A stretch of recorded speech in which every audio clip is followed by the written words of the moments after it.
By ComEd. Lower your energy bills and reduce your carbon footprint with the ComEd Energy Efficiency Program. The Law Office of Darnell Lyles is ready to help you. Whether it's personal injury, criminal, DUI, and OWI, nursing home, product liability, it doesn't matter. Call 219-939-9LAW. That's 219-939-9529. That's right. When you're driving and get into a wreck, you better call Darnell. Had a few drinks too many? A cop hits you with a DUI or OWI? I think you better call Darnell. Arrested and facing criminal charges, misdemeanor or felony? I think you better call Darnell. Purchase a product that causes you or a loved one harm? I think you better call Darnell. When your loved one is neglected and abused in a nursing home? I think you better call Darnell. That's right, you better call Attorney Darnell Lyles and get represented right. And the first consultation is free. Yes, free. So call right now. 219-939-9LAW. That's 219-939-9529. Attorney Darnell Lyles. Darnell Lyles. The IRS doesn't mess around. If they think you owe them money, they will take it. They can garnish your paycheck and seize your bank accounts too. So if you owe back taxes, call Covington Tax Solutions. They can save you thousands if you qualify. Call Covington Tax Solutions now for a free consultation. Call 872-257-4631. Call 872-257-4631. Covington Tax Solutions.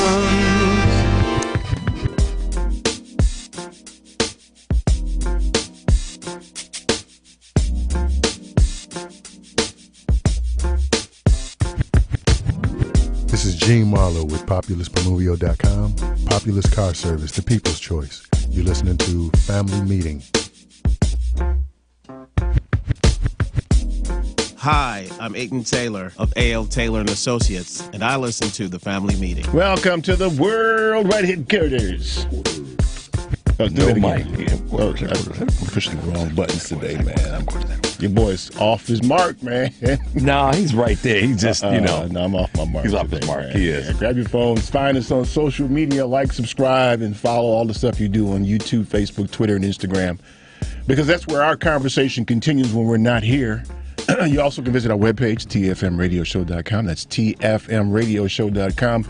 You'll find archived broadcasts, music playlist, which is ever-changing, and a live link to this video of this broadcast going on right there, right now. That's tfmradioshow.com. In the Space Shuttle cockpit controlling everything are our white slaves, Devin and Paul. They're some good slaves, baby. That's right, man. They're good, man. We give them some salt pork later. A little treat for you. That's right. Couldn't get them to go to homecoming with me this weekend. We tried hard. Y'all missed it, man. Y'all missed it, man. It was hot, baby. It was hot. I didn't really overdo it this time, but the age is catching up with me, man. I'm telling you, man. You don't have to overdo it. You just have to navigate goodness, okay, man. That's enough. You can become a patron of our broadcast for as little as $5 a month. Visit that aforementioned webpage, tfmradioshow.com, and click the button, become a patron. You can become a patron of the broadcast. And last but not least, the phone number is 773-763-9278. 773-763-9278. Yes, the earth stopped spinning for a minute this week for Howard's homecoming, Howard University's homecoming. If you've never been, ain't nothing like it. Ain't nothing like it on earth. So I had the pleasure this time of taking one of my dear friends, who's the new head basketball coach at Howard, Kenny Blankney, with me to a couple of parties. Kenny went to Duke. Got it. Kenny, that Kenny. Okay. Yeah. Now I realize okay. Yeah, Kenny went to Duke, man. So Kenny ain't never seen. He's from D.C. as well. He's a go shorty, and Kenny ain't never seen nothing like that before. Kenny KB ain't never seen nothing like that before. There's a lot of people that haven't. Yeah. And what is it you say? What is it you say? You got to see for yourself. Take all the baddest, coolest, funnest house parties, backyard picnics, and whatever else that's black culture at its finest, and roll it into one, and you still ain't there yet. I think I in thinking about this on the flight home this morning, I got back this morning. I was trying to figure out the words to describe that. So y'all know, I mean, y'all who listen or know me know I'm all Howard all the time because I love Howard. But I love I don't necessarily love the university. I love the people of the university.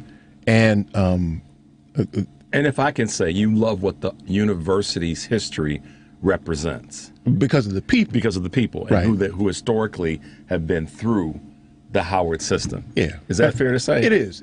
I think that the Howard situation is not much different than a lot of HBCUs, probably all of them, in that there are probably four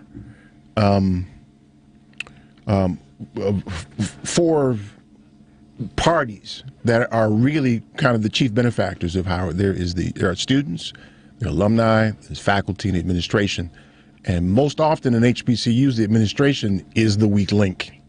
The students, alumni, and the faculty, though, are usually on point, and they create the experience that is the one that we love so much and that we love each other for. And the conclusion I came to after that thought pattern on my flight was, they say that laughter is contagious. Yeah.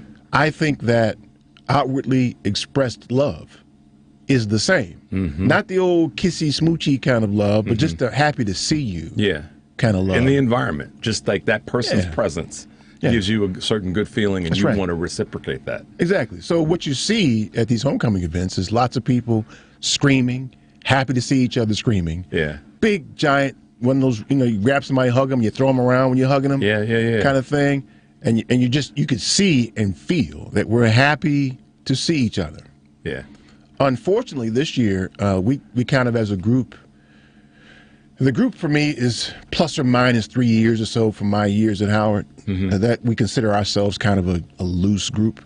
We kind of decided, I didn't make it this year, to do a memorial because we've found that between homecomings we lose somebody now. We're at the age where we begin to lose people.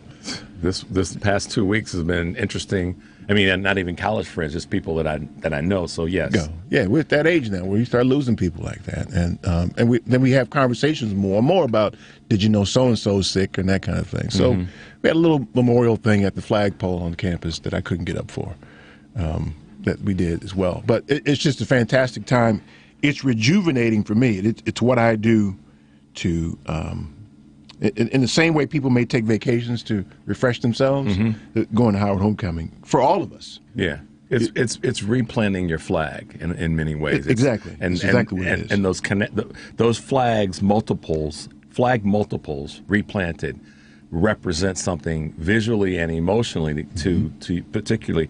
And I'm not trying to take East Thunder. I can only say this from experiencing it. Frankly, through Eric's lens and through my own as a result of Eric, it's a unique, cool, embracing experience. And I've said this before, and this is just a testament to Howard. And as Eric has said, the personnel, the people. My wife, who is not an attendee of an HBCU, has gone with me and Eric one time, and she said to me, I have never experienced anything like this in any event I've gone to. And y'all know, and don't look like me and Eric when it comes to skin tone. Right. So, for her to say that unapologetically or any of the other words, she just flat out said, I've never experienced anything like this in my entire life. It's such a unique, cool experience. I've said this before, when the band comes off the field and comes through the tunnel, the tunnel and through the art finance building. The Chadwick Boseman building now. Okay, and then makes it to the yard. It's just a cool thing to see. It just is. So. It is. But I think what is cynical may be the wrong word for this, but I don't know the yardage of Howard's campus, the main campus, the yard as we call it, but it's full. It's full of almost exclusively black people. And you think about what society looks at these days. If you see a large group of black people, unfortunately, society has a tendency to believe there's trouble. There's trouble, or there will be trouble. Yep. And you don't see that. And that's unfortunately that's part of what makes it so refreshing. Yep. Is that it's just people excited to see each other, loving on each other, having missed each other, all those things, all at the same time, with food and music and people reminiscing and all this kind of stuff. I mean, we kind of take that for granted, I think, and it's unique, I think, for some people for that bad reason, that you expect something to go bad when you have large groups of black people with lots of hip-hop music playing and all that kind of stuff. So, for what it's worth. Or music, period, playing when there's a large number of black I mean, folks. they had a Yard Fest. We call it Yard Fest on Friday. It's mainly for the students and the younger alumni because they have artists, top-tier artists, hip-hop artists who come out and perform on the main stage on Howard's campus. I ain't never heard none of them. If I was their age, I probably would have. I don't really dig the music now. Like, my parents probably didn't dig my music. But it went from like noon until 6. And from the pictures I saw, the yard was full, just like it was on Saturday for the game and the after-game events. So, I don't know. It's hard to find the adjectives to describe it, especially out of somebody who you know to be Howard all the time. But all I say to you, and this is not just for black people either, by the way, it's for white people, y'all should come check it out. Yeah. I mean, we literally shut down your nation's capital. Everywhere you go, there's a Howard party somewhere. All over the radio is Howard Homecoming party somewhere. It's the only city, top 5 metro, top 10 metro in the country that has an event like this that's tied to an HBCU. Absolutely. And I say that's a fact. That's not my opinion. I'm not saying this to Eric. I'm saying this to y'all that are listening. It's the only major metropolitan in the country that has. Well, I mean, that. To that level, of the top five cities. Yeah, because Morehouse and Spelman had their homecoming this week, but they're much smaller schools. Right, and they don't take up the city like. Yeah, I mean they can't because they're not that big. No, and not as big as us at least. Well, it takes 2 separate schools to get. Yeah, 3 of them actually. With Clark Atlanta. Yeah. So that's. So, yeah, and it's not just throwing any shade on anybody else's, but y'all homecomings ain't like Howard's. I know Morehouse Spelman had theirs. I think Jackson State had theirs this weekend. By the way, shout out to my girl, Corliss King. She went to Delaware State University. Yeah. Y'all lost. Y'all lost. We beat y'all. In the football game. Y'all hear that? You lost. You lost. You didn't hear it? Delaware State University lost to Howard in the football game. Man. So, I know y'all tired of hearing about this stuff, man. But too bad. You'll hear it in my voice because I'm worn out now. So, and my boy KB had me drinking brown liquor on Thursday night, and I told Eric, I said, "Man, you got to stick with what you know." Brown liquor will mess. Because when we go somewhere, man, I don't really drink a lot because I don't. Yeah, neither of us. I don't have the desire to just go drink. Yeah. I'll go drink. A glass will get soggy in my hand. We'll be holding it. We'll go. Eric and I can go out with a bunch of folks, and that their call to order might be, "Hey, let's go out for drinks." And Eric and I will go, and I will nurse a Diet Coke or a something non-alcoholic for a good part of the night. Yeah. And if I have a drink, like Eric was just saying, it will be. By the time the event is over, that drink will still have been the one. Yeah, I don't need to do it, man. But, KB was on me, the basketball coach, and Howard was on me like, you never drink. Well, it's not like I'm a crackhead. You got to concern if I'm a crackhead. I don't want no drink. Wait, I want some tea. I don't want no booze. The one that just hangs me up with laughter is when someone says, well, what's wrong? Why don't you drink? I don't know, for the same reason I go run in traffic. Yeah, well, how about this? I'm grown. I don't want to. I don't want to. I don't want to. Period. Right. What's wrong with you? Would you have a problem? Yeah. With you asking me about it. So KB's buying drinks, man. I'm like, okay, dude, I'll drink it, man, but make sure it's fruity. It tastes good because I don't want nothing that don't taste right. Right. If it tastes all nasty and I gotta make myself like it, what's the point of that? I mean, I like Kool-Aid better than booze, so, man, look, give me some Kool-Aid tasting drink. Kool-Aid costs a hell of a lot less. Yeah, yeah. It's equally as unhealthy, but yeah. So anyway, by the time I realized I had 4 of them, and I think they had whiskey in it. I'm pretty sure it had whiskey in it. Need the wheelchair. I wasn't stumbling around talking crazy and nothing, but I asked my wife to drive just to be safe. I didn't want to be. Yeah, and I don't do that because navigating D.C. is difficult. I didn't want to put her in the situation, but to drive on the streets, but whatever, man. Yeah, that's partnership. She grown. She can handle that too. That's what partnerships do. That's right. Man. Hey, man, I was watching some of the news. Can we not talk about the craziness of our country, Eric? Can we just talk about Howard? Because listen, man, y'all don't worry about that now. Let's just talk more about Howard. Because the craziness of our country is a buzz kill. I don't mean buzz. It's a happiness kill. Yeah, but we're 2 weeks away from everything changing. Yeah, y'all better get ready. Because me and E, we ready. Yeah, what's getting ready to happen doesn't really impact me much. I don't feel like it, but not really. No. I mean, it is. I've tried to figure out, okay, how is this going to change my life as it is, and has been the last 5, 10, 15, 20 years. Yeah. And I've tried to come up with substantive ways that will actually change my life or someone like you.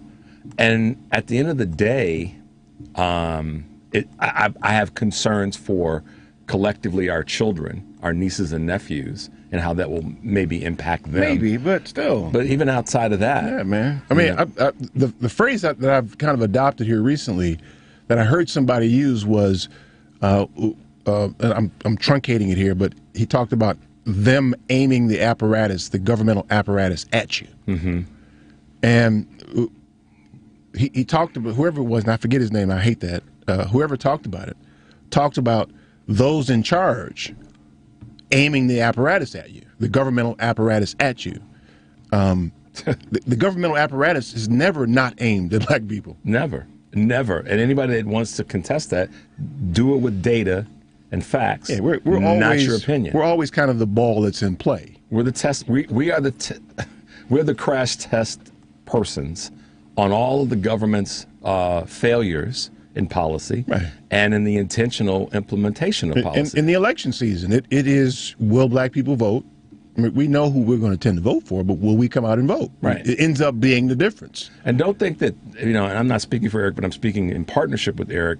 Don't think that our calling out what we know is the reality means that we're going to be less participatory, less involved, less vocal. Not at all. I'll vote. I'm going to vote. We'll still do our part. Up and down the ballot, I'm going to vote. But we're one person that can vote. Right. We aren't going to be like those people down in the villages that got caught for voter fraud, that the mainstream media didn't talk about, but they steady talking about Hunter Biden's damn laptop and a series of other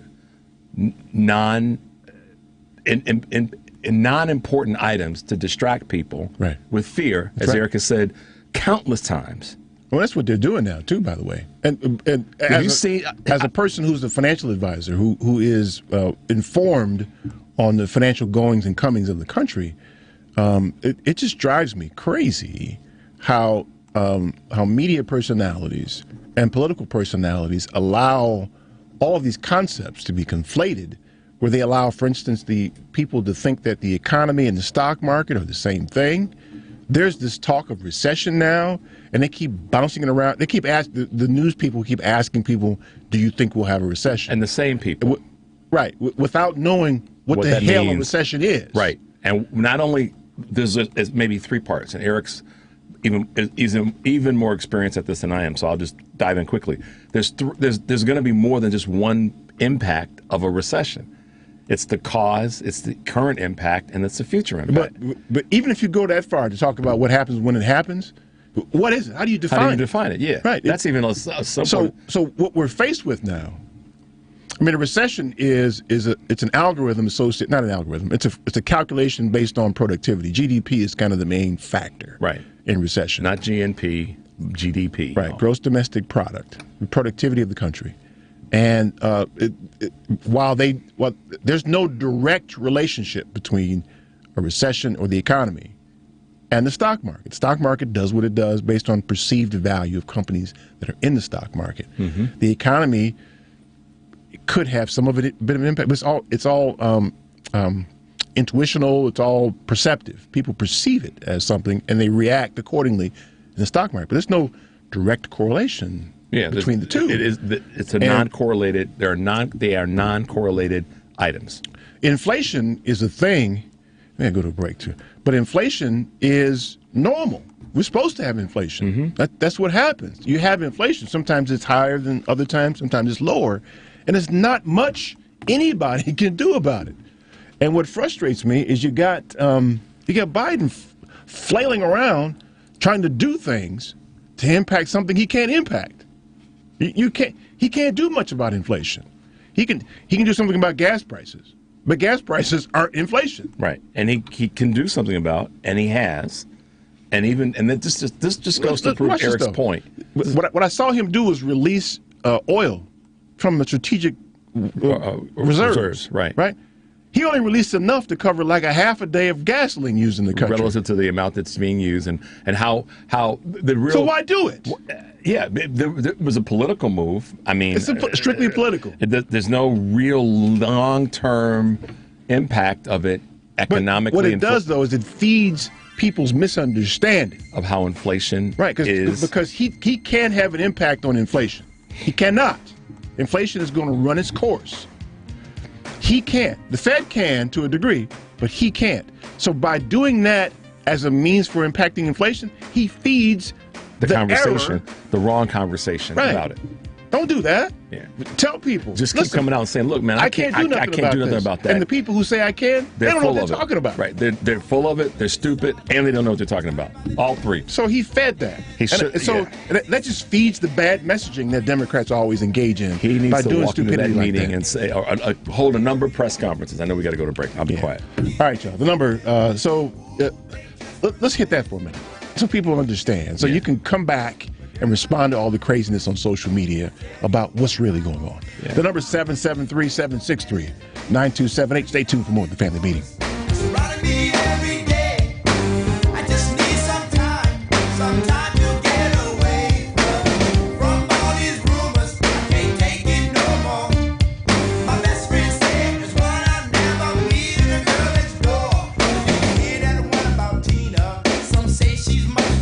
This is Melanie Martin Ware, Howard University alumni, class of 1990. Keep listening to The Family Meeting.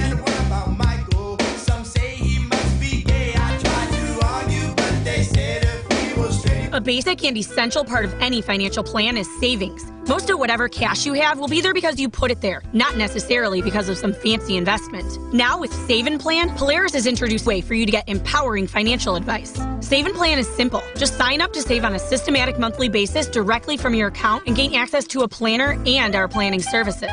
Once you sign up to save, Polaris will help you develop a customized financial plan and give you a real person to speak with. Your dedicated planner is just an email or phone call away. Save and Plan offers empowering advice for everyone. Visit us at polarisadvice.com and call us today at 312-951-2606 or email us at polarisadvice.com. That's 312-951-2606 or email us at polarisadvice.com. Save and Plan, empowering advice for everyone. Securities offered through Lion Street Financial LLC, member FINRA and SIPC. Investment advisor services offered through Lion Street Advisors LLC, registered investment advisors. Hey, Family Meeting cousins. As you know, we've created a Patreon Family Meeting subscription and membership page to include you great listeners in our effort and give you a chance to very economically promote your business, organization, or local event. You can contribute as little as $5 per month to get your message out and support the Family Meeting as a viable voice. We know you appreciate our permanent interest dialogue, get up and dance playlist, and our great guests who stop by. So become a cousin and go to our website, thefamilymeeting.com, and click on the link.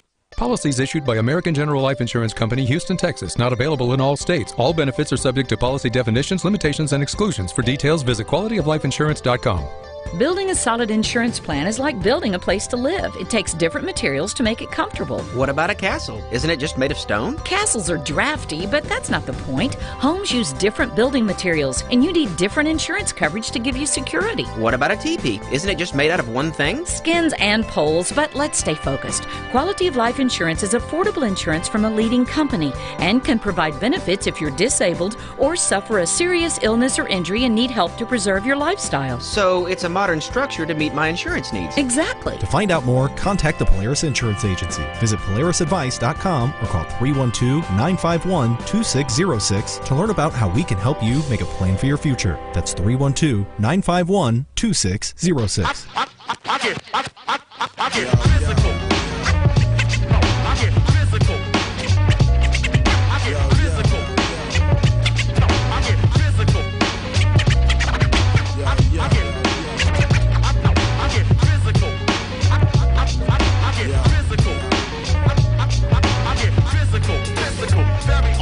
It's going down from out of town off the wicked streets of New York trouble. Me and my man mapped the plan to make a hefty bundle.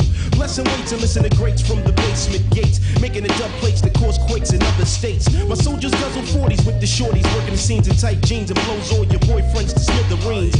On a scout to get humped out from the zone, bumping baby face. When everything's live, I let my boo drop. drive. Now do my We're back to the family meeting. This is Kevin Pitts from the Performance Consulting Group. Yeah, y'all. The number is 773-763-9278. 773-763-9278. So, yeah, man. So the messaging thing, and I didn't watch a lot of news, but Jake Tapper was doing this today. He was asking some congressman from, I think, South Dakota, did she think there was going to be a recession? And just you could tell the way they're asking and the way they're answering. Nobody even understands what's going on. Earlier this week, I was talking to a friend of mine who happens to be an economist, who's always on television. I'm not going to drop the name.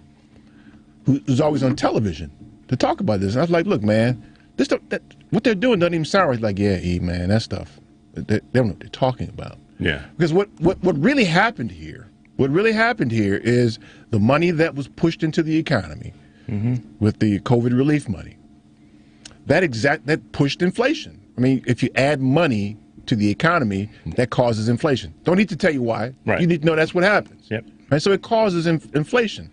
And there's ways to combat that, or at least to slow it down.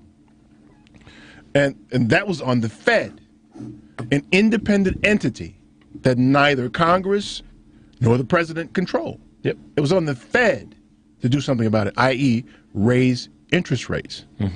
So now that inflation got out of control, now they're going to try to raise inflation rates, try to raise the rates, and they're too late. You're too late. You can't undo inflation. Inflation has to work its way through. Right. And you can exacerbate not the causes of it, but you can exacerbate the impact and the time frame of it by trying to do too many things that are not going to actually be impactful. That's right. So by raising the rates, they exasperated it, just like you said.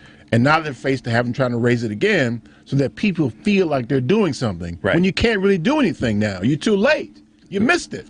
So what ends up happening is if they raise the rates too many times, they end up causing a recession. Because the value of our monetary system, it's hard. What they're going to do, what the Fed is getting ready to do, is purposely, if they raise rates, drive the car in the ditch, induce a recession.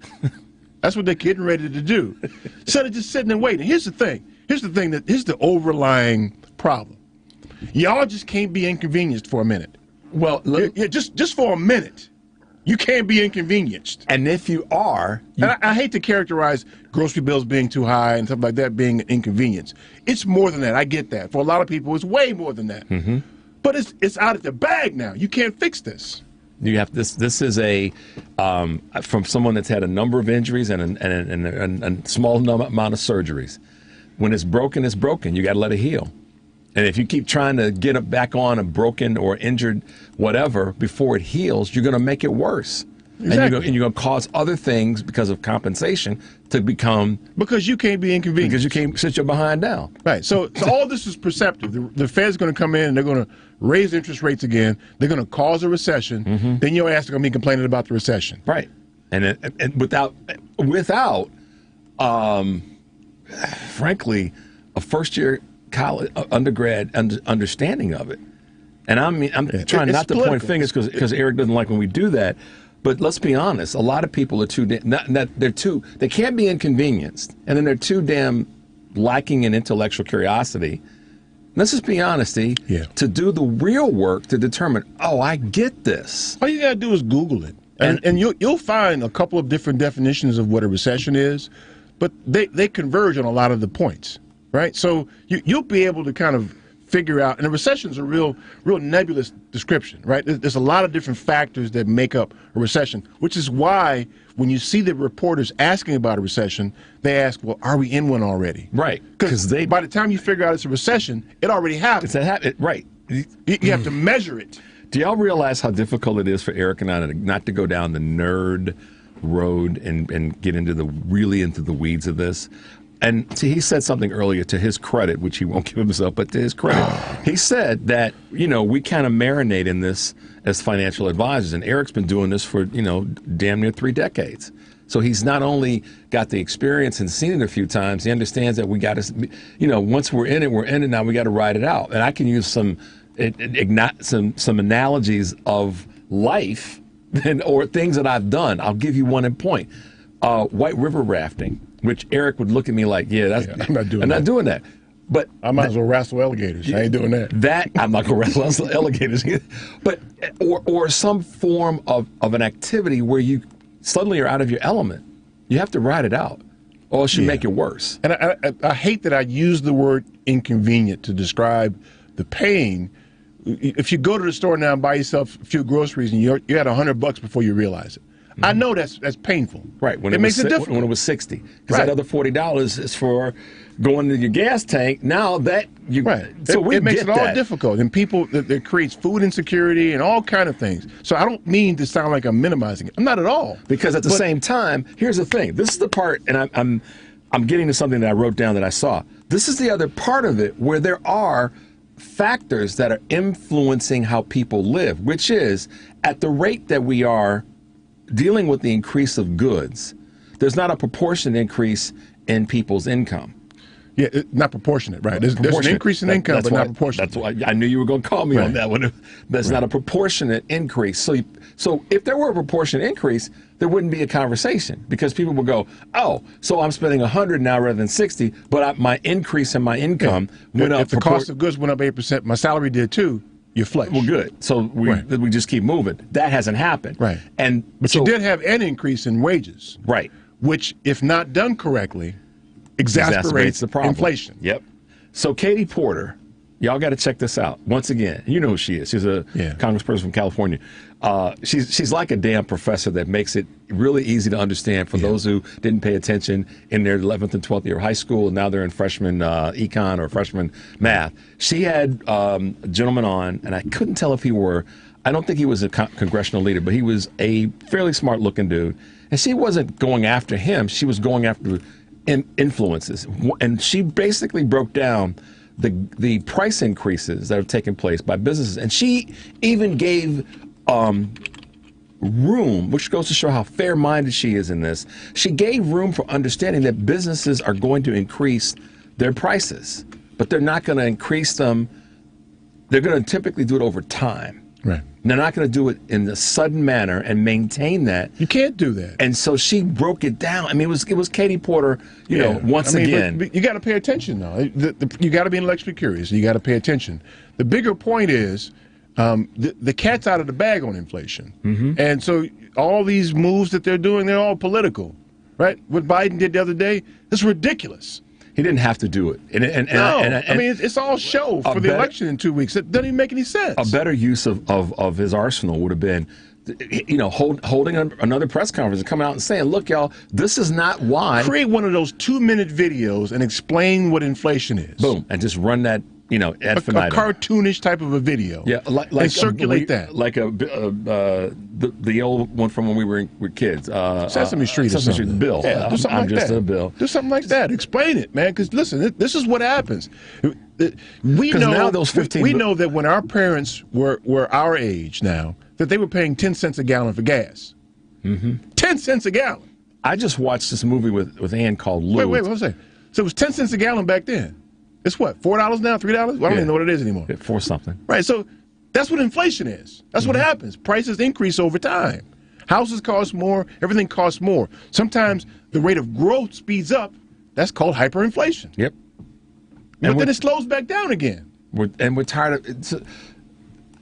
Again, you can't do anything about that. You all hear us say this often. This is somewhat of a messaging, but it's also more controlling the message with the Democratic leadership right now. It's not just a message, it's controlling the message. Right. And I forgot who it was this week that basically said, don't you get tired of Democrats being on their heels all the time when it comes to an issue? Oh my God. Take control of the issue, get out, not just get out in front of it. She said, stay out in front of it. Constantly be talking about. Get Bill Clinton out there and let him explain it. Yeah. He explains stuff good. Let him lean in and say, okay, so let so me what ends up happening is you get these quote unquote approval ratings for which become reactionary. Stuff, right? And the approval rating in and of itself, and this is going to be a nerd out moment maybe for you guys. For the approval rating in and of itself is if you're asking the question, do you approve of the president's activity, right? That's a stupid question. Yep. Right? Because the underlying answer to why you answer the question is more important than how you answer the question. I don't approve of something he does because I don't think he goes at it hard enough. Other people don't approve of him because of what he goes for. Right. So that makes a difference. Right. But I'm going to vote for him, and I'm going to tell him at the same time, hey, man, you need to go harder. Yeah. Sports analogy. We still want you on the squad, but damn, you got to practice harder. Yeah. I mean, and show up. Bad. You got to show. Stop practicing hard on Mondays and Fridays, but Tuesday, Wednesday, and Thursday. So the approval rating doesn't mean anything. No, it's a stupid question, a stupid poll. And there's no what's in the content of the question. But Eric's point, a better question could be a less leading question, but one that has some substance to it, or the ability to answer it with substance. But let's be honest. I know that you said it's not the media's fault, but the mainstream media is showing how stupid they are. Or they're lazy. Lazy is a better Lazy as word. hell. They are lazy. And it's easy. It's because it's easy to ask the question: do you approve of the president, or do you think we're headed for inflation? Yeah, that's stupid. I don't even know what it means. So if you did, if we were or if we are, to what measure? Yeah, because recession is just a boogeyman. It doesn't mean anything, right? And by the time you determine you had a recession, you've already had it. You can't know you had a recession until you measure the output after the fact. Right, because then you ask, because the question that's never asked, I shouldn't say never, not often asked enough, is the speed of which the recovery took place. You don't know that until you don't know that you measure it. Right.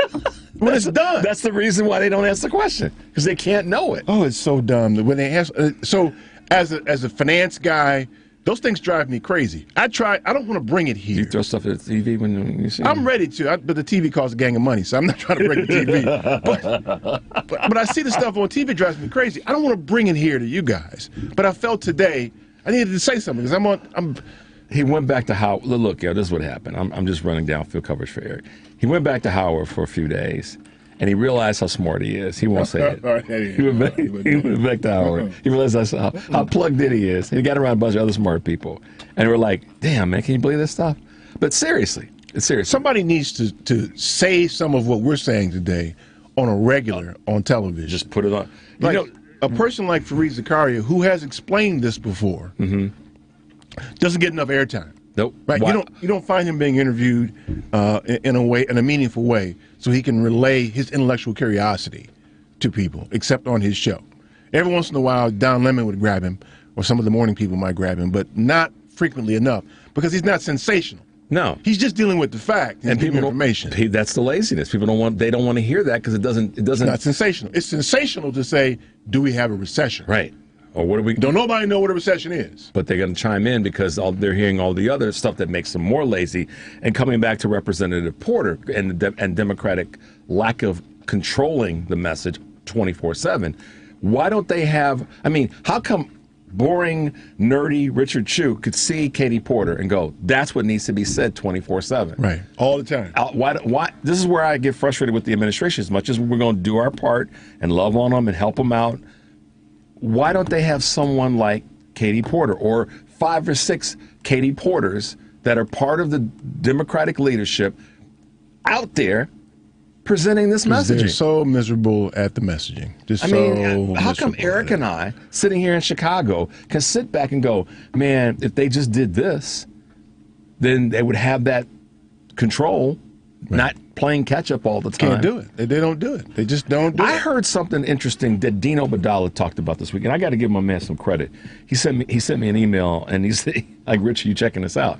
He said one of the challenges that's clearly out there, because he gets on the Dems about their messaging as well, is that he said that the messaging that I'm sorry, not the messaging, but the talking heads in the ears of many of the Democratic leaders have basically taken away their instinct to say and do what's the right thing and what's going to be the thing that people want to hear. Right. Because they're so concerned about, as you said so many times, stepping on somebody's toes, and if they're going to be upset if we say this, that these or just these answering the damn question.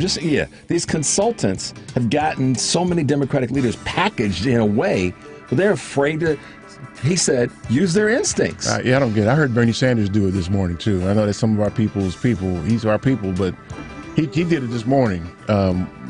He slipped into the just to the not answering a question kind of a thing, man. I count on Bernie to answer the questions a lot of times, and he didn't because it's too close to the election, so they don't want to answer questions directly. People listening, we can consume information. Those of us who are intellectually curious can consume information. So, hey, man, got to do something different than this. Yeah, in a major way. The number 773-763-92. We'd love to hear from you. We'd love to hear from you on this one. 773-763-9278. Stay tuned for more of the Family Meeting.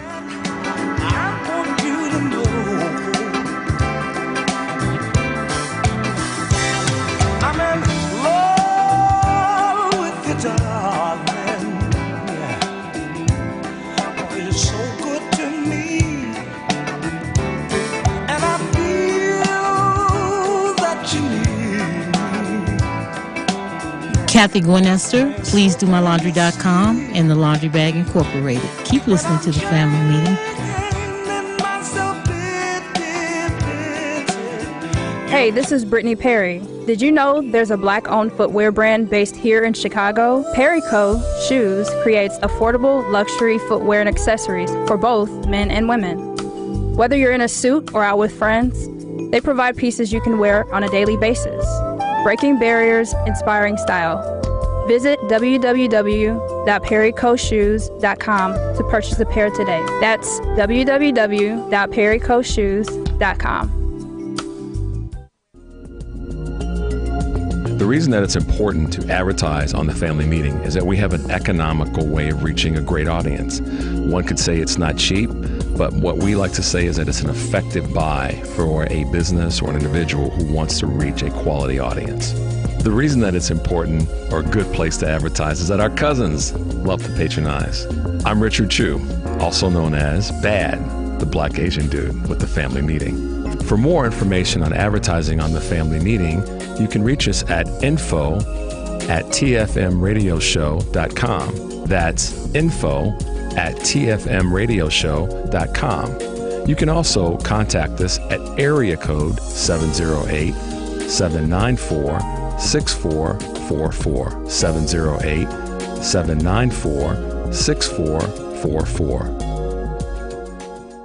Do you have a pain that won't cease? A health issue that's not getting better? It may be time you visited Health on Earth Wellness Centers. With over 20 years experience, 4 Chicagoland locations, and patients that range from 2 months old to 93, Health on Earth Wellness Centers are fully prepared to meet all your chiropractic needs. We have state-of-the-art facilities in Crestwood, Tinley Park, the South Loop, and Naperville. Don't let being healthy be your last resort. Make it your first choice. Make an appointment today at healthonearth.org. That's healthonearth.org.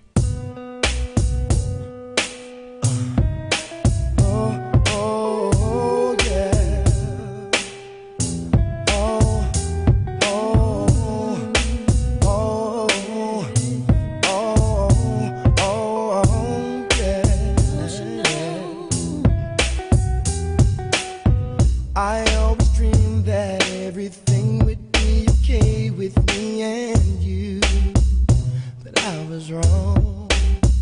And when I looked into your eyes, I didn't see all the things I used to see. This is Karen Fleshman, founder of Racy Conversations, www.racyconversations.com, and welcome back to the Family Meeting. 773-763-9278. Let's grab these phones, man, so everybody can nerd out with us today. How about that? That's right. Start with Al calling from Rosemont. Hey, Al, what's new, man? What's going on now? You guys talking about Howard and stuff, and we appreciate Howard. I'm from Southern University in Baton Rouge, the Bayou Classic, and it's hard to top that. You know what I'm saying? Don't make my band surround yours. You're right about that. Your band will surround us. That's right. Let me look back, though. Let me look back here. So remember the time y'all sent a vice president to the White? Oh, y'all didn't do that, did you? You didn't have a vice president, did you? That's okay. That's okay. No, it's not okay. No, it's not okay. It's not okay. No. It's okay if you ain't got one. Right. Right. That's the way. That's the easy way to get out of that conversation. That's okay. That's all right. That's right. What's up, Val? My comment was about this economy. The Fed shouldn't have really done anything with these interest rates. I think, but I'm a homeowner. I bought a house in 2013 on a foreclosed for a lot of money that they lost it on. Of course, we see big equity in our houses right now, but to put the water on the housing industry, I don't think that was the best way. I thought that if you just kept the housing industry on fire, it would have pulled us out of any uncertainty with the economy. That was because the economy is too multifaceted to focus on one thing. Look at what they're doing with gas prices. They've successfully reduced gas prices, but they haven't really impacted inflation. So, I mean, you got to do more than try to pick a segment or a couple of segments of the economy to deal with inflation. Not to mention, you just can't deal with inflation. Inflation is something that has to run its course like an illness. Mm-hmm. It has to run its course. So should they have raised these rates? I mean, yeah, but they should have did it way earlier. Now they're just going to crash the economy. They're going to create a recession. Because they knew that that's added flow of money coming into the economy. Those influxes back actually during 45's summer of 2020, and then since Biden has taken office, it's happened 3 times. So the Biden administration had the opportunity to go with the right economists in place. We know that we're flooding the market with this additional money. Let's get ready for the offset now, rather than waiting until things happen to then say, oh, damn, the horses are out of the barn. Yeah, you saw the horses ready to run. We were basically at 0% interest, which is unsustainable in an economy. Yeah. You got to have interest. Money's got to cost something. Well, and another thing, we talked about Herschel and Walnut. I didn't think it worked out like you thought it was, but I'm not gonna drive home a hard point. Herschel could win, man. He definitely could win. All right, y'all have a good one, fellas. Okay, man. All right, man. Go Jaguars. Let me get Penny calling from Lansing here. Hey, Penny, what's up, girl? Hello. I have a target on my back because I'm a senior citizen. And the Republicans just don't know come here from Sikkim. First they make women mad. Wait, Penny. You're a confused dog, huh? Penny, hold on a second. My parents were from South Carolina, so I heard that a lot. They don't know. Come here from Sikkim. Wait, Penny, have you ever... They make women mad. Go ahead. I'm sorry, girl. I'm sorry. And then, right after Roe versus Wade was overturned, Justice Thomas says that he wants to take a look at contraception. Okay, to have less abortion, have better contraception, but they don't want to let people do that either. And now, I'm 69 years old. I'm a young senior. With my family history, I'm going to probably make my mid-80s. And now the so-called pro-life party is going to pull the rug out from underneath me when I worked my whole life. When seniors find out about this, they better not be riding that red wave because they're going to get hit with the silver wave. Seniors vote. So do you think seniors are getting it? Because you don't hear a lot about it, and the Democrats don't bring it up. There you go. We got that Yahoo north of the border in Wisconsin, there, that Ron Johnson. And then is it Rick Scott in Florida, how they want to, every year they went to reevaluate. Yeah. Holy mother of God, do these people not have older relatives in their family? They don't care, Penny. They just don't care. That's it, brother. They really don't care. Well, it doesn't matter because they're wealthy. It doesn't matter because they're wealthy. Social Security is less impact. Social Security is a tax problem for a wealthy person. Yeah. Well, the pro-life party cares about life when it's the embryo of a white suburban girl. They don't give a rat's behind about anybody who's poor, elderly, or disabled. So that's the end of this sermon for this week. So are you from South Carolina? No, my parents were. They were. You were raised here? Yeah, I was a region rat, Northwest Indiana, but I live in Illinois now. So your parents came from South Carolina to Indiana before you were born or after you were born? Before. Before you were born. So you don't know anything about South Carolina. Did you go down there and visit family or something? Oh, yeah. Ooh, that'd be fun. That had to be interesting. It was. How did you... colored water fountain? Penny, you gotta write your stuff down. You gotta write your stuff down. Seriously. I thought that meant that the water was colored. I didn't realize it was for colored people. I didn't know what that meant. Oh, that old Northern girl Penny. She don't know nothing down these parts. Wait. Here, my mom's trying to shush me up, and what's a colored water fountain? Oh, Lord. Okay. That's all I have to say for now. Okay, Penny. All right, call us Thank back, you. girl. Thank you. Be well. Hey, Wow. Penny probably was. Every summer when she'd go down to visit, they go, "Oh, damn, here come Penny again with all that Northern stuff." Oh, Yankee. Oh, Yankee Penny. Yeah. Bringing that smart stuff down here. Let's see what's on Pam's mind. Hey, what's up, Pam? Hey guys, how you doing? Fantastic. How are you? We want to pick on you today? I'm envious, about your trip to Howard, and but I'm glad you all enjoyed it. You should go with me next year, Pam. Okay, well, let's plan for that. Okay, it's in mid-October every year. Planning a bit. Okay, it'll be here before you know it. I'm in. I'm in on that. Good. I just wanted to say, and speaking of HBCUs real quickly, did you all hear the interview or see the interview with Deion Sanders? On 60 Minutes? Yeah, I saw that. He talks about, and I just thought that was interesting because I always felt like that if our talent were to really attend HBCUs, then that's part of our cultural continuity, right? Mm-hmm. That we could continue to create. I'm always saying, we have a problem with a lot of things, but cultural continuity is one of them. That's a school system that we already have in place that is still pretty much in our control. And I wish somehow we would create a pipeline from our daycare centers to our elementary, high schools, to our HBCUs. I think that would be an excellent pipeline, and I don't see us really pushing that, particularly here in the United States, but I mean just in our culture. As a matter of fact, guys, one while they were almost steering people away from HBCUs, but I know that's another discussion. But everybody that I know that has attended that system has done wonderfully, and they come back with a sense of nourishment and pride in culture and having to do something to make this country better, not only for black people but for all people. But I'll move on. I just wanted to say that. Okay. I'm interested. I know inflation, recession, and all of that, but guys, we have to have a serious conversation about price gouging. Yep. I mean, where does that fit into? I want the Democratic Party to talk about price gouging because that's what I see at the gas stations. That's what I see from the food, and I know they want to talk about supply chains and supply chain and blah blah blah. However, some of these prices were already on the increase.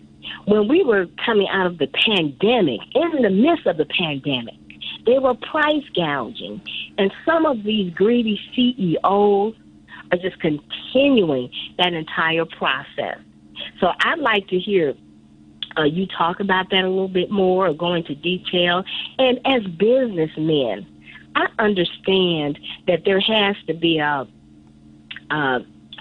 happy medium, if you will, between your cost, producing revenue, and what you can pay employees. But what I'm seeing is that there just seems to be so much contempt for working class people, workers, families, middle class people by these corporations. They don't want to pay you, don't want to give you sick leave. I mean, during the pandemic, you had to fight to even just get basic care. Didn't even want to give you time off to recuperate or even time off to grieve your loved ones who you lost. I mean, that pandemic was devastating globally. And I think we're still feeling the effects of that. And it's like the Republican Party wants to move on. It's all over. Yeah, but I think Pam, that you're mixing concepts there. You think so? I do, because, I mean, so price gouging is one thing. And so from a purely economic standpoint, there really, technically there's no such thing, at least in my mind, as price gouging. You can charge the price you can get away with or the price that you're willing to pay. And that's what they do. Where there's a definition for price gouging. I mean, when you inflate your prices, particularly after a disaster or a major catastrophe, and there's no reason for it other than you're trying to profiteer. Yeah, but there's a concept, you may know about the supply and demand curves in econ, and there's a concept where there's diminishing purchases if you raise your price too high. They set prices based on what people are willing to pay. It's not as simple as that, but it kind of is. And so, but price gouging occurs when they have no other choice but to buy what you have, and you charge them something that they really don't want to pay, but they have to pay. Which is kind of what happened coming out of the initial parts of the pandemic, is that the supply, what was on the shelves. I mean, that's been. Eric's right about the definition, and I get where people are coming from. The way you stop price gouging is stop buying it. Then they reduce the price, so you buy it. I mean, some things you can't. Milk. If you price gouge on milk, who can afford to stop buying milk? Well, that's my point, though. If you have to buy milk from that person. So that's what capitalism is supposed to do. It's supposed to create the kind of competition so that if somebody's charging you $25 a gallon for milk and somebody's charging you $4, you're going to buy the $4. This is going to force the $25 to come back to $4. But Eric, they all price fix, and so all the milk is $25 a gallon. Price fixing is a different concept, but I get you, though. I get you. Okay, well, we're going to disagree on that, and that's okay. But what I'm saying is, so we can talk about inflation, but I'm talking about also these CEOs that are profiteering off of the I don't know if I agree with that, though. I mean, but you want the opportunity to make as much money as you can legally, don't you? Well, yeah, you do. Of course you do. Of course you do. And I understand as a business, whatever the market can bear, that's what they claim, you know. Right. You can charge $80 for something and people buy it, then, but does that mean you have to do it, though, Eric? Well, I mean, now you're talking about benevolence. Should they be benevolent or profitable? I'm not talking benevolence. I'm just talking about fair pricing. I'm not talking about... I mean, but that's a benevolent concept, fair pricing. And I'm not saying I wholeheartedly disagree with you, but you got to go about it differently than that, I think. Well, I don't think that's benevolent. If you're still making a profit, you're a CEO, and you're still making a profit, you're taking care of all the expenses of your company, I don't think that's benevolence. Well, I mean, but if I can get away with charging you $6 a gallon for milk, if I can get away with it, I'm going to charge you $6 a gallon. Really, Eric? Well, but that's what you would do? To do anything else would be benevolent. That's not true. But we're going to disagree with that. No, that's not true.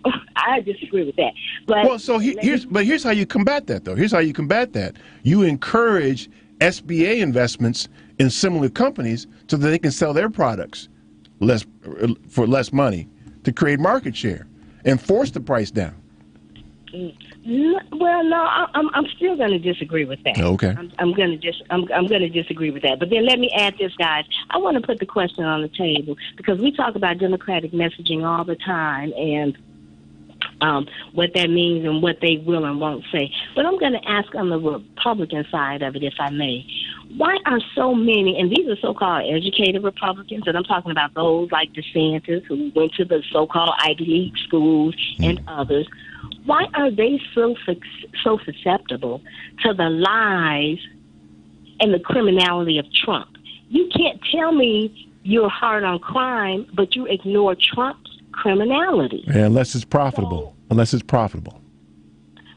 then I guess I know it's about the power, but so many are susceptible to what are simply blatant lies that I'm thinking there has to be something else going on. I mean, just blatant lies. Yeah, but if it's profitable, though, if it's profitable, somebody's going to take advantage of it.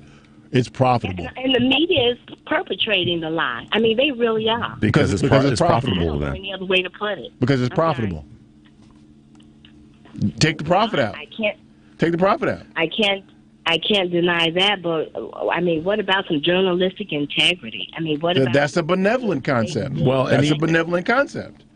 And even in that conversation, Pam, what's happened is the structure of how those entities are run. They're structured around what's going to be profit resulting first, rather than how good are we doing our job at providing information. Listen to public radio, watch public TV. It's a little different there because they don't have a profit motive. Right. Yeah, a little bit different. But then, I guess my final question is this thing. Well, what are we going to do? Because particularly the networks, the local networks have a lot of control over what's coming into people's everyday homes, not on cable. And, even though I write and try to challenge But it's just becoming more difficult just to get a fact out there. Not any perspective, but just a basic fact. So what's good for the goose is good for the gander, as Grandma used to say. The reality is that you now have a microphone that you can use called social media. As long as you're strategic and you can bombard people with the truth, you can do exactly what they're doing in reverse. Thank you. You bet, girl. Go get him. Pam. Go get him, Pam. That's my favorite Pam. That's it. Yeah, I like Pam, man. Yeah, she gets it in. She's unrelenting. That's how it should be. I like that, man. That's how it's supposed to go, man. That's how it's supposed to go. Yeah, absolutely. Yeah. I think I have a headache now, too. Oh, Lord. Well, I got to give a couple shout-outs. My girl, Karen, she loves Pam. She said to me many times on social media, I love Pam. So a little bit of shout-out there. And we got a new listener, my girl Tina, is starting to check us out. So good old Tina. That's right. That's right. Is it Christina or is it just Tina? Just Tina. Okay. I thought it was Tina was short for something, but not always. Not always. Tina Marie is Teena. Right. So there you go. Yeah. All right, y'all. 773-763-9278. Stay tuned for more of the Family Meeting.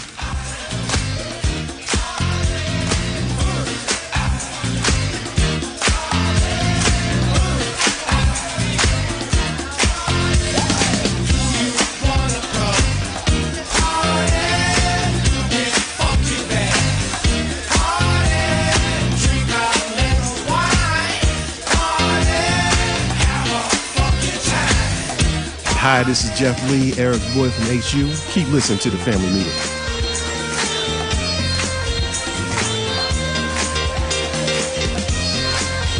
Joan Esposito, live, local, and progressive on WCPT Willow Springs is powered by ComEd. Lower your energy bills and reduce your carbon footprint with the ComEd Energy Efficiency Program.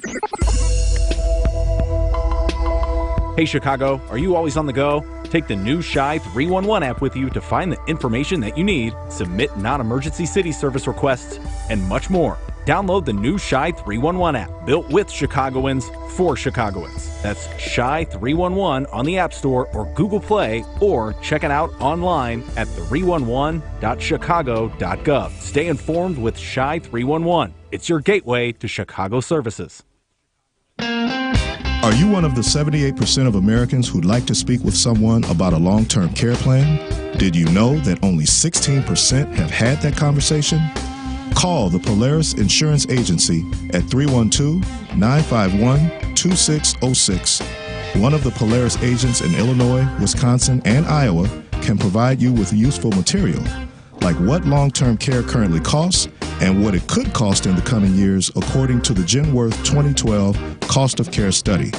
With information like this, you'll have the power to plan. Call the Polaris Insurance Agency at 312-951-2606. Don't outlive your financial resources.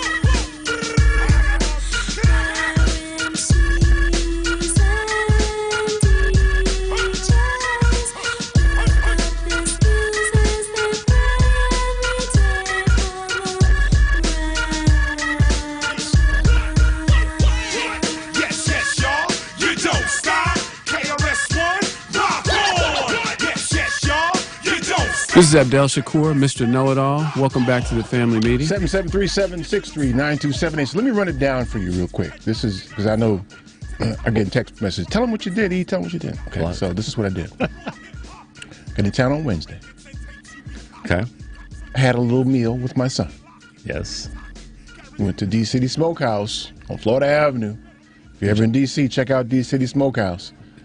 And yeah, it'll change your life. Yeah, man, they do a good job. It's owned by a Howard alum and a Morehouse alum. Right there on Florida Avenue, not I think it's on First Street. Northwest. D-City Smokehouse. Got my son some barbecue, rolled back out to his place. Make sure it's straight. inspected it. Because he didn't have any pizza boxes laying around. Yeah, and then the next morning we got up and had breakfast, and we did a bunch of stuff on the yard and stuff like that. And then we went to a party, the annual party called Grits and Gravy. Oh yes! You ready for this, man? Y'all ain't ready for this, man. You need a driver to take you to your next destination after that. Your boy had a little too much to drink up in there, man. We did Grits and Gravy on Thursday, and then Friday, one of our classmates owns a hotel in D.C. I don't know if I should say who. No, say who, but you can say the hotel, and then they can figure it out. It's the Marriott Marquis. He owns the Marriott Marquis in Washington. There you go. So we invade the lobby. It's the coolest thing, y'all. Like thousands of people in the lobby of the hotel. At the bar, we're buying drinks. And it's an open air lobby, so understand the visual. Basically. It's the atrium, right? Yeah. We invade the place, and then I was telling Rich coming into the show that because of how it unfolds, there are hotel people that are in the lobby. Mm-hmm. Marquis is kind of expensive, so it's white people. So as the black people come in, they start scooting to the edges of the room and then eventually leave. And we got the whole room to ourselves. It's not a room, y'all. It's the whole atrium. It's the whole atrium. It's a large place. I'm guessing, 'cause I'm not good at crowd guessing, but maybe a couple thousand people are in there who are mostly Howard alum. It can't be all, because my wife's not a Howard alum. She was there. That's Friday. And then Saturday is the long day. And I'll be damned, every year I get older, it gets harder, man. You got to start pacing yourself on that, E. Oh, my God. Maybe show up at the game at halftime. Yeah. So, but add to that, though, because I'm a basketball booster for Howard, I went to basketball practice on Friday morning, Thursday morning, and Friday morning at 7 a.m. I think it was 8 on Friday. So I did that and then had to come back and do the thing. And then on Saturday morning, before the football game at 1 o'clock Eastern, there was a basketball scrimmage I went to at 11. Then it was the scrimmage at 11. There was the football game at 1. Then there was hanging out on the campus until roughly 5. And then there was a party at a place called Hook Hall on Georgia Avenue in D.C., which was off the chain. We did that until we couldn't anymore. That's the rundown. Yep. That's it. Okay. Who's next? Let me get Ron calling from Michigan. Hey, Ron, what's new, man? Hey, Eric. Hey, Richard. Hey, man. I think I'm be labeled a Putin puppet here, but how come we're not pouring aid in? How come we're not pouring aid into Haiti? It's one of the first democracies in the world, a country that we owe a great deal to. If it wasn't for the Haitian Revolution, we never would have got a Louisiana Purchase from Napoleon at that dirt cheap price. Okay. Oh my God! And France stuck. I think it was France stuck Haiti up for money. They had to pay for their freedom from France. Yeah. Yeah. They're put upon in a big way. You're exactly right. And the USA also invaded Haiti to clear up debts. We sent our Navy ships in there and broke into the national treasury of Haiti in like the early 1900s to take money. Yeah, but here's the thing. Haiti should be a territory of the U.S., I'm afraid. I don't know about all that. Well, I'm afraid that's the only way out, though, at this point, because their infrastructure is just not prepared. The resources will be they need the consistent resources of being a territory. On their own, we end up as an investment, not an investment, but we end up doing so much after the fact when something happens in Haiti. Not enough benevolent dollars to fix the infrastructure in Haiti at this point. I agree with you. Just for the debt that I just said, that Haiti, we owe Haiti. Okay, I'll go with you 100% on that. But right now, Haiti, their president was assassinated, I think, like 2 years ago. Yeah, he was. And the United States has not allowed elections because we still control that region, whether you want to believe it or not. But we should be in there with some peacekeeping force and a couple of $1 billion and. Well, see, I hate the U.S. to go in anywhere, man, because we leave terror in our wake, man. This country leaves terror. Yeah, you're right. You're right again. There, I'm sorry. You're right again. But we owe a debt to Haiti. They're talking about the mass rapes in Russia and Ukraine. They don't talk about what's going on in Haiti right now with the gangs taking over the neighborhoods and I could see the UN going in there and creating a peacekeeping force, maybe, but not led by the U.S. because we don't do it right ever. But listen, the Jamaican Revolution is one good example of how it should play out. The Haitian Revolution, there was a lot of history between the U.S. and Haiti. Haiti was the first enslaved people's revolt, and they won their freedom from enslavers. And that frightened the U.S. in a way that they literally changed the laws and how they dealt with enslaved people in this country. And I don't think this country's ever forgotten the Haitian people and how they frightened the white enslavers in this country. Mm-hmm. Yeah, and during our revolution, there was 120 free Haitians who went and they fought alongside the United States forces, and they were not welcomed. After the war, they were kind of like chased home. But 3 of those members of that unit that fought for the United States or America, they went on to become presidents of Haiti. All right, one was Christian, I believe, something to that effect. But they followed Toussaint Louverture, who Napoleon stabbed in the back. When after he won his freedom, Napoleon told him he has to come to France to sign a treaty, and Napoleon locked him in a dungeon for the rest of his life. Well, so here's the thing, though, man. So, and I can't remember the history of the Dominican Republic in Haiti, but this is something that needs to be done in conjunction with the Dominican Republic. It's a lot of racism that goes on there. The Dominican Republic thinks that they're white. They don't like black Haitians. Cuba's got a similar issue. Cuba got similar issues. There's skin tone racism that goes on that island in a way that is profound. And this is the Dominican Republic's cross to bear. They should be a major player in this, and we should supervise them in bringing Haiti out of that mess. Dominican. My wife is Dominican, so I got to be careful where I tread. Yeah, careful. We got to leave the house if you do that, man. Slipping in the camper. But for Haiti, you never really had your freedom. But if you think about it, though, and this goes back to the intellectual laziness and just the lack of curiosity of people, I think people think that Dominican Republic and Haiti are different islands. They're the same landmass. Yep. Yeah, and they don't get along too well either. Really. No, they got hard borders. It doesn't even make any sense how they operate when they could be. They've got the same fertile land. They could be producing. You look at what Dominican Republic does and what it does right, and you got to ask yourself, why isn't that happening in Haiti? You got to ask yourself that and deal with that, and you find the solution somewhere in there. Yep. Yeah, you're right, man. There you go, man. I'm glad to be right. I'll go home and be wrong later, but I'll be right for now. Right for now. Thank you for that. The car ride will be nice. Thanks. Hey, Ron, be well, man. Thanks, Ron. Thank you, guys. You bet. Bye-bye. See ya. Let's get Ed calling from Hoffman Estates. Hey, Ed, how you doing, man? Hey, I'm doing good. How are you guys doing? Fantastic. Thanks for asking, man. A little worn out, but I'm good. Thank you. Hey, I'd like to talk about antitrust laws in the United States and how the corporations are consolidating down to 1 or 2 companies that control everything we eat and consume. Yeah, so you're going to nerd out a little bit today. Okay, I'm with it. We're already doing that. That's good. There's been no enforcement of antitrust laws. And just look at, in our local area now, Mariano's and Jewel are going to come down to one company, and they're going to, it just keeps going and going and going. And that's all by design. Control everything. So here's the thing, though, man. So this is where those of us who are concerned about that have gone wrong. We have not paid attention to judges. Yep. Appointment of judges. And ultimately, that kind of thing is solved in the courts. But you got to have judges who are fair.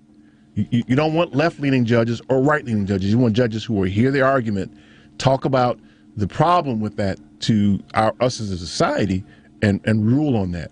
We don't have that currently. Because the law, everybody says it's the rule of law. Well, if the judges that are not fair or leaning too in one direction or the other too much, that ends up being the precedent, which then creates the basis for future laws or even to some extent legislation to allow for these companies that, which you so rightfully put, to merge and become monopolies and then affect pricing, because now there's no competition, because there's no other companies out there that can actually get in the mix and say, oh, no, we're not going to charge $25 a gallon for milk. The bigger problem, I think, Ed, though, and you may agree with this, is not so much the consolidation as is the size, because you can solve that problem with a company having a monopoly like that by allowing other companies to exist. Right. But because they have the largesse, they end up squeezing out smaller companies. So that's kind of, at this point, the cat's kind of out of the bag on that. The argument should be, in my opinion, to be to the SBA to give really aggressive loans for people like you to start competitive stores. But then that goes back to Eric's point again. Judges will still, if the wrong judges are in place, they're going to impact what is going to be allowed by those SBA, by the entities that would grant those SBA loans. What are your thoughts, Ed? You know, can I just jump in here? The case in point is the baby formula situation that happened. We had one company making baby formula. They shut down, and boom, there's no baby formula anymore. Yeah. How's that allowed to happen? Well, somebody's not paying attention, is what it amounts to. We have a lot of that going on. Yeah, nobody's paying attention to that. I mean, so the same thing goes for the microchips, for computers and cars and everything we live with. There's one company in Taiwan that's under threat by the Chinese government. You can't drive your car without a microchip. And we sit back and debate if we should get involved in that or not. But again, it gets to the point where it's happened, Ed, and then we're trying to fix. Yeah, you waited too late to do that thing. So Biden makes an investment in microchip manufacturing, but it's late. I mean, and it's not his fault. It takes a long time to develop that business. Right. That's something and a lot of people. I mean, I'm going to point fingers just a little bit on this one, Ed. Maybe you can shed some additional light. A lot of this does go back to a point in time with previous administration that redirected where we are, and you know who I'm talking about. Yeah, his name. It's how the country operates. Though, it is how the country has operated. Because Obama should have did something about this. So should have Bush won. Bill did try real hard, but Reagan is really where that's the seminal moment in my lifetime. We haven't had a fruitful president like that since Eisenhower. No, that's true. That would be true, Eric. Yeah. Ed, what else you got to say, man? I keep interrupting you. Sorry about that. Good listening to you. Have a good night. Thanks for nerding out with us, man. That's right. Nerd out again. Okay. All right. See. And we really nerding out today, man. Damn. That's all right. Let me get. I almost slipped up and said something I shouldn't have said. You got close. I did, man. Yeah. I did. Hey, Brian, what's new, man? Oh, Brian's in the grocery store or something. Hey, Brian. What's up, man? Is that me? It's Frank. Oh, Frank? I'm sorry, man. Yeah. Okay. Sorry, Frank. All right. Look at Devin over there. No, it's all right. I think your previous caller just touched on what I wanted to say. But, I mean, moreover, I would just say I'm a 55-year-old man, and I'm scared for the future of this country. Just everything that's going on from the Supreme Court, having, a loaded Supreme Court, knowing that any kind of law, any kind of, substantial thing you pass is going to be challenged. We all know that from what's been happening in every state. Is going to be challenged, and it'll make its way up there, and that they could absolutely change things. That there's a lopsided Supreme Court that, in my view, like a judge is as good as a judge. Believe that a judge thinks left or right. I mean, either it's right or wrong, and a law is a law. And it seems they're going to change things so dramatically, and there's such a scare about it. But Frank, I've heard that a couple of times. People are afraid of the country losing and changing or whatever. What does that look like? I mean, what exactly are we afraid of? I don't know. I see, the right, especially after the Trump episode. I think the last 4 years, Trump just let whatever was bubbling underneath people, he let their anger out so much, and it seems like they are siding with Russia. I almost think that it's going to become an authoritarian government. We've seen what happened on January 6th, where a big sector of people love that and like it. I mean, I have family where I can't even have a conversation with them without them bringing up the most horrible things, and you're just like, where are you getting this from? Like, what is going on about the left or whatever and what they're believing? And it makes me afraid about my neighbor. But do you think that they outnumber us? You know, I want to think that we're the sensible ones. I have conversations with my friends about this all the time, and it scares me that you have neighbors, you have people that are armed to the teeth, and I have tons of friends like this, that they're waiting for the zombie apocalypse. That's what I call it. I'm like, what the hell are you doing? Like, what are you so afraid of living in the safest community in, Illinois, this, that, or the other thing? And there's so many people buy into it. There's such an anger. I hope that there's more of us. I hope that there's more sensible, loving people. But you don't know for sure. Things out. But you're not sure. I don't know for sure. That's an honest answer. The media and how it's going. Like, we have to admit, it is a right-wing media in this country with all the, I think you touched on monopolies. That's what the FCC, not the FCC, but with buying of all the radio companies and all the media outlets. That's true. How they're controlled by families that goes to the Supreme Court. It's like, it's not the will of the people about abortion. It's a couple of groups that were well funded and got their way. Yeah. Mm-hmm. I mean, and that's what we're finding out in America with all the clarity of all social media and everything. And I think that's what happened in the pandemic, that people really figured out everything. There was nothing anybody can hide. Well, I tell you what, Frank, you keep listening, man. I'm gonna give you some after this break. I'm gonna give you something that might make you a little less uncomfortable. How about that? No, hey, you guys are awesome. I thank you for everything you do. I listen for whenever I can, and it's awesome to listen to you. You guys, thanks, man. do a lot We appreciate you, man. You're very smart. At least we got your food and thinking that, right? Smart enough to get your food. Be safe, Frank. Thanks for calling in. Thanks, Frank. Be well, man. Thank you. Frank think we're smart. He think we're smart. We're smart, man. We got him fooled. Wait, Eric, we're smart enough to have him fooled and think we're smart. Right on, Frank. Right on, man. All right, y'all. Stay tuned for more of the Family Meeting.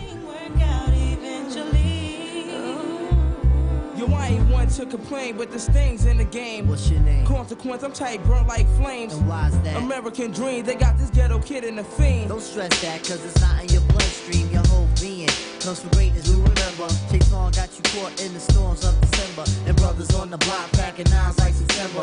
Change the situation, get the pockets all slender. Yo, I be on the avenue. Hello, this is Jade Phillips, and I'm a management consultant in Chicago. Keep listening to the Family Meeting. Talking out their joints, but they wasn't saying nothing. My hand was on my coolie, they was acting unruly. Say word. Yo, word up, yo, I was tight, caught up, but I swallowed my pride to let that nonsense. Itsashort.com. The website is itsashort.com, spelled ITSASHORT.com. We are the best designation on the internet for award-winning short film, video, and web series. Artists are from all over the world. They are award-winning from various festivals, but you can find us at info@itsashort.com, customer care at itsashort.com, and we'll get back to you straight away.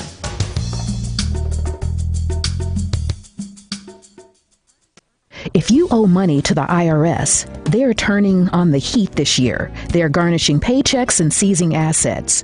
Don't let tax debt destroy your life. Covington Tax Solutions will help you fight to get the best deal possible. Call Covington Tax Solutions now for a free consultation. Call 872-257-4631. Call 872-257-4631. A single K plan is a 401k plan designed especially for business owners and immediate family, regardless if they are incorporated or not. Single Ks offer both employer and employee contributions and in many cases have no setup fee or annual plan administrative charges. Single Ks are simple to administer with no government reporting required. Most importantly, this plan allows employees to access their savings via hardship withdrawals or loans. Visit our website at polarisadvice.com or call us about your business or organization's retirement plan at 312-951-2606 or email us at polaris@polarisadvice.com. That's 312-951-2606 or email us at polaris@polarisadvice.com. Polaris provides empowering advice for everyone. Securities offered through Lion Street Financial LLC, member FINRA, and SIPC. Investment advisor services offered through Lion Street Advisors LLC, registered investment advisors. Polaris Wealth Management and Lion Street Financial are not affiliated. Yo,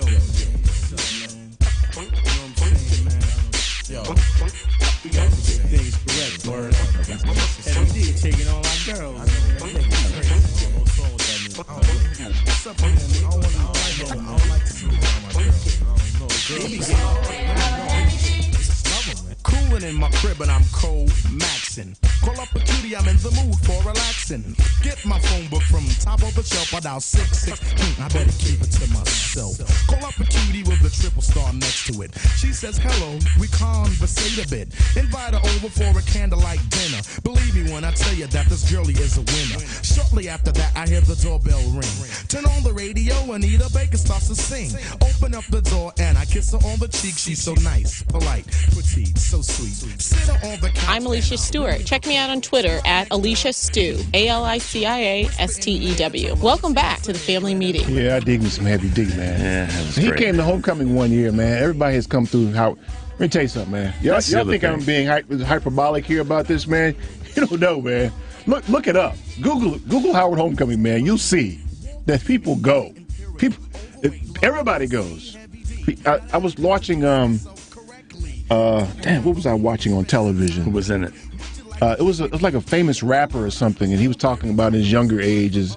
And just as a matter of fact, he said, "Yeah, we're going on DC to go to Howard Homecoming." He was telling a story. It was like just drinking water. Yeah, like everybody does that. Took a sip of it's water. Like going to Martha's Vineyard and going to Howard's Homecoming. It's what you do. Yeah. It's a special thing, y'all. It really is. I mean, and listen, it's not just the party; it's the love fest. That's it. That's it. And I can't wait till next year. The party is a means for loving each other. Yeah. I got one of my dear friends, I know she's listening today, is Mary Elliott. All right, you guys know Mary Elliott. If you've ever watched anybody get on television and talk about the African American History Museum in Washington, D.C., the Smithsonian version, you've heard Mary talk. Mary runs the Middle Passage exhibit for the museum. Mary's my girl. I almost used a bad word there. Mary is my girl. I mean, like my girl, right? I do not. We have a ritual, Mary and I. We're going to find each other and give each other the biggest possible hug our arms can muster. Every single homecoming. I call it my Mary hug. She calls it her E-hug. Yep. And we do that. And if we see each other again, we do it again. Every year. I loves me some Mary. That's the way it should be, man. And she's smart as hell. Look her up too, Mary Elliott. She's from Silver Spring, Maryland. That's my girl, Mary. Yeah. She brought her ass here to Chicago one time for a conference. Let you know that she was in town? No. She was here when we hooked up. But because she's such a nerd, and at this conference, she bought all these books. Oh, Lord. Like a suitcase and a half full of books. Was she selling them or just using them as reference points? She bought books to read. Good Lord. Because she was nerding out. So she had to buy like 2 new suitcases. And they were like hernia-inducing to lift those things. I was like, Mary, ship these things. No, I don't want anybody to get my book. You nerd. Ship them. If you ship them, ain't nobody going to get your stuff. You're more likely to lose them on the plane. She bought 2 new suitcases and had me rolling these suitcases around with her. I can't get in the cab because... No, Mary. My girl, man. We went to my son's graduation from Howard. Mary got the whole family into the museum and took us on a personal tour of the place, man. It doesn't get any better than that. Oh, my God. Mary's my girl, man. I loves me some Mary, man.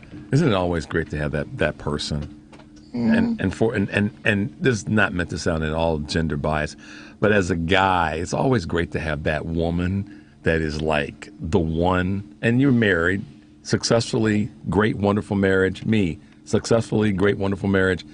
We love our wives, but we have that woman that is just that, buddy, person. But here's the point I was making, though, and I agree with you. She's indicative of all of my friendships like that. That's true. My boy Troy White's his name. He was a promotions guy for Epic Records back in the day. Promoted Luther and Sade. He was the first PR guy for Public Enemy back in the day. Yeah. Troy was that dude.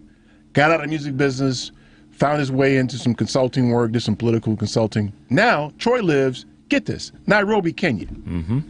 He lives in Nairobi, Kenya. So he comes back to the States for homecoming every year. He didn't come last year because he had something going on. But Troy, he throws a party at the same time. Yeah. I was teasing him. I don't know if I got any pictures of him. But so Troy doesn't, I was talking to my wife about this. Troy doesn't dress. He doesn't wear clothes. He wears costumes when he comes out. So he had on something last night that looked like he was, remember Bam Bam from Flintstones? Yeah. He looked like Bam Bam. Oh, Jesus Christ. He looked like, and I told him, dude, what is this, man? He's like, yo, this is, living my best life, E. Did he have any drawers on underneath? I don't know, man. I don't know, man. He had on some shoes that had some writing on them and a tank top and some, I'm like, dude, what are you dressed like Bam Bam for, man? Bam, bam, bam, bam, bam. What are you doing, man? And then my boy Herb Long, man. So Herb's running around. He's running the party too. He's running around. He's worried about everything all the time. Herb, man, relax. Get you some weed or something. Relax, man. Just relax, dude. It's going to be okay. Ain't that serious, man? Grown folks say they're going to figure it out. Everything's always going bad for Herb. He's like Schleprock. Wowsy, woo-woo. Everything's going bad for Herb, man. Herb, man. Come on, dude. Come on, man. Relax. Sit down for a minute, man. Let me holler at you, man. It's great. Lordy. Fantastic friends, man. Eric has some great friends in general, but his Howard crew, those that are here in Chicago, but certainly those that make it back to a Howard event, it's a special thing to see because of what he said about the people and the connections and the relationships that not only has he created, but maintained. But yeah, there's just some really, really cool, fun people. And I selfishly will say this, whenever I'm with E at a Howard event, he will introduce me to people, but I'll just step back, that half step back and listen and watch Eric's interactions with those friendships. And it's just kind of cool to watch and appreciate. So you're like this. I told you about this earlier. One of my classmates, she's younger than me, Stephanie Elam from CNN. And so Linda, her sister was there, her bigger sister was there with her. And I pulled up on Steph and said, listen, Steph, we got to stop this, man. She's like, what, E? Listen, man, how come everywhere you are there's danger? Everywhere you go, it's dangerous, man. You can't never be on TV without some smoke behind you, some heavy-duty rain. You got your hair pulled back in the hat. Buildings falling. Right. Yeah. They shooting or throwing things or something. It's always dangerous where you are, Steph. Why is that? And Linda was like, yeah, why is that? Her sister was saying this, y'all. Right. So I said, it's probably a black thing, Steph. They send the black people out where it's dangerous. Listen, don't go to no more hurricanes or fires or nothing. I tell you what, there's a fire pit over here. Come cover that. Yeah, that's a safe fire. That's a safe fire. Ain't no smoke or nothing. Cover that, Steph. You'll be okay. That's too funny. Just say O-E. O-E. Eric. Then my wife comes around. You just hit him. She's always telling people to hit him. Oh, man. I don't think she saw Stephanie, though. Okay, but let me get Norbert calling from Naperville. Hey, Norbert, what's up, man? Norbert. Yeah. Hey, Eric, great to hear that you had a good time in D.C. Thank you so much. I love that place.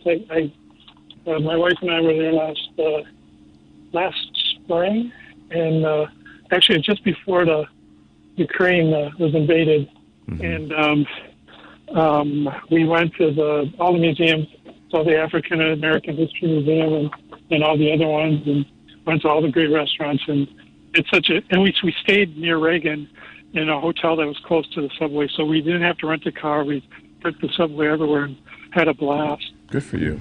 But I'd recommend it to everybody. And HBCUs, I'm always excited. I've learned so much over the years about how successful students are coming out of those schools. And I live in Naperville, but to me, I still benefit from those successful students. And and I want to contribute to, and it makes our country successful.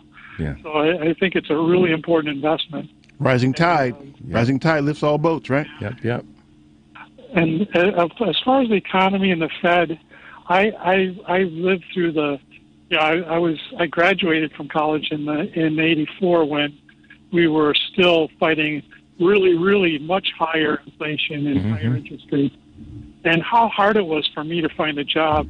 It took a year and I finally got a job on the south side of Chicago. Came from Wisconsin and started my great adventures here. And I feel that the Fed isn't going to stop raising rates until they cause unemployment. A recession, a full-blown recession. Yeah, they're gonna keep going. Powell is a Republican. The Republicans control the Supreme Court. They don't like people getting paid well. They don't like it at all, and that's what I think they're aiming for, is to raise unemployment, to hurt people. Whereas people are getting paid more now, have more money to spend, and I think that's better for us in the long run, is to get people, like you've even said, get people from the bottom up is the way. Yeah. This is all about people not being willing to be inconvenienced, and I hate to minimize it like that, but inflation is inconvenient in a really aggressive way, and you just got to get through it like you do the flu or any other illness. Yeah. You can't come in and try to get rid of it on the spot. You just can't do it. And I'm retired, so zero interest wasn't helping me and other retirees at all. So it's allowing me to cut out some of the riskier investments to get into CDs and money markets, that I can be more secure in my future and not have to take so much risk. So that's right. You gotta be a little bit flexible and move into things that are going to help you. And I wish you could have an even separate show that would be about finance and education, but there isn't enough time to cover everything. No, not. But yeah, it's interesting talk though. Norbert, I appreciate you, man. I hope to see you soon. All right. Stay well, Norbert. Awesome. Yeah, I love you guys, and have a great day. Okay, you Thanks, too, man. You too. We'll see you. Let me get Dan here. Hey, Dan, what's new, man? Hey, Dan. Oh, yeah, sir. How are you? Good, man. How are you? Good. Yeah. So I just wanted to.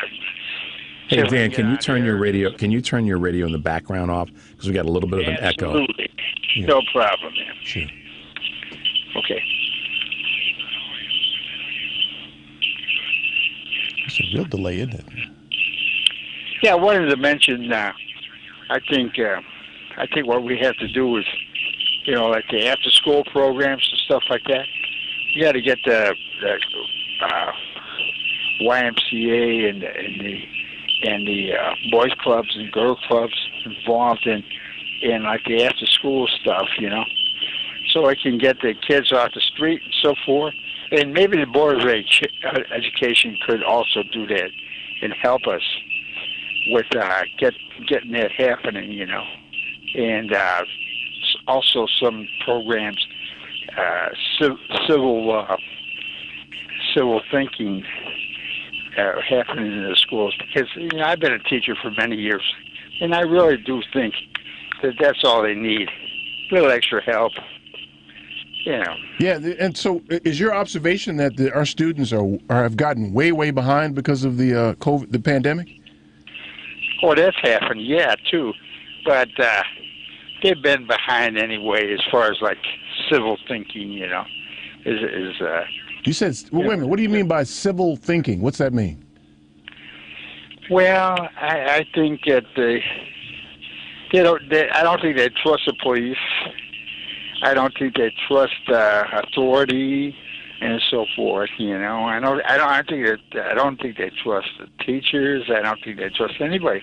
Why do they get into these problems? So, do they have a good reason not to trust the authorities? Yeah, absolutely. When I was a kid, I didn't trust them either. Okay, so maybe it's the authorities. It's on the authorities to do something about that, not the children, right? Well, it's like a two-part thing, I don't know, man. I mean, trust is earned. So are the people who are losing trust, are they in the process of earning it? Well, I think they do. But I will have to tell you this, as being a teacher for many years, like for 40 years, I have to tell you that there's a negative point of view that comes from the schools, and there's a negative point of view that comes from possibly their parents, from everything else, the media, whatever. And those kids, it's got to be a positive thinking. It's got to be positive thinking all the way. No, dude. I think that's the most. I think you may be oversimplifying it, man. If there's a lack of trust, there's something that happened to create that lack of trust, and until you deal with that, you can't psychoanalyze the kids into trusting people. Well, I don't psychoanalyze those because I think they're very peaceful. I think the children are always peaceful. It's always been that way. Yeah. It's just a matter of being able to convey to them that they can have trust. Yeah, but based on what though? What do they have to trust? Can they trust the police? I think they can trust. I think it might be possible to have people, to have some policemen come in there, or people that represent the police. Well, I'm talking about the institution of policing, though. Can our students trust the institution of policing, regardless of anybody coming to the school and saying they should? Can they? Well, I don't know about that, but I can tell you that I think that if the police came in there, they could represent themselves as policemen. As hey, we're here to help you, you know. Yeah, but that hadn't been my experience, so I don't trust the police. So I don't know why the students would either. Sorry to hear that. I never had that problem when I was a kid, but I grew up in the suburbs and so forth. But I started working in Chicago in like about 80. And a little different than suburbs. A little bit different. Mm-hmm. Just a little. Yeah, bit. It's different. It's a different world. Yeah. But I think it can be done. I think it's because children are basically peaceful. Maybe they will be peaceful. That's insightful, Dan. Man, let's talk about that again another day, man. I'm interested to talk about that a little more. Can we do that? Absolutely. Okay. And can you email me? Can you write it down for me? Yeah, you know go what? ahead. I'm gonna put you on hold, man. Devin, can you take his email address? Yeah, Devin will get that Devin will information. get your email address, okay? Just hold on, okay? All right. Okay. Take care, Dan. There you go. There's that. Okay, y'all. Stay tuned for Tommy's next. Let's see what Tommy got to say. Stay tuned for more of the family meeting. There's a space, and the world can't erase its fantasies. Take a ride in the sky on a ship, fantasize. All your dreams will come true right away. And Hi, I'm Dr. Tiffany Sanders. You can visit my website, www.drtiffanysanders.com. That's DrTiffanySanders.com. And keep listening to the family meeting.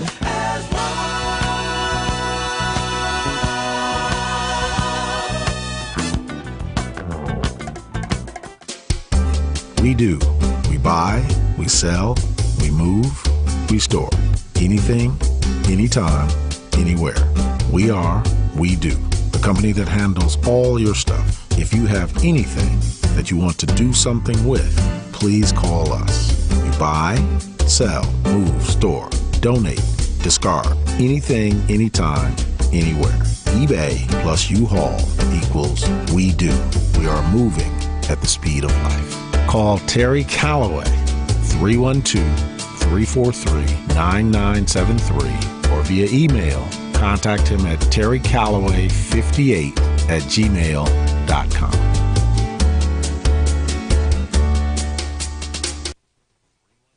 A 2016 study estimated that 13.1 million Americans were victims of identity theft last year. Fight back against your identity being stolen by signing up for Identity Guard. Identity Guard monitors your credit and identity information with alerts that can help you respond quickly if certain changes indicating fraudulent activity are detected, as well as help protect your computer from viruses, keylogging, and other serious threats. Plus, with Identity Guard's dynamic credit management resources and tools, you will have helpful information as you make better financial and credit decisions. Identity Guard includes $1 million identity theft insurance and lost wallet protection, and more if you ever do become a victim. Protect your ID for as little as $6 per month. Yes, that's only $6 per month by visiting lookaftermyid.com. That's lookaftermyid.com to securely sign up for Identity Guard today. Hey, Family Meeting cousins. As you know, we've created a Patreon Family Meeting subscription and membership page to include you great listeners in our effort and give you a chance to very economically promote your business, organization, or local event. You can contribute as little as $5 per month to get your message out and support the Family Meeting as a viable voice. We know you appreciate our permanent interest dialogue, get up and dance playlist, and our great guests who stop by. So become a cousin and go to our website, thefamilymeeting.com, and click on the link.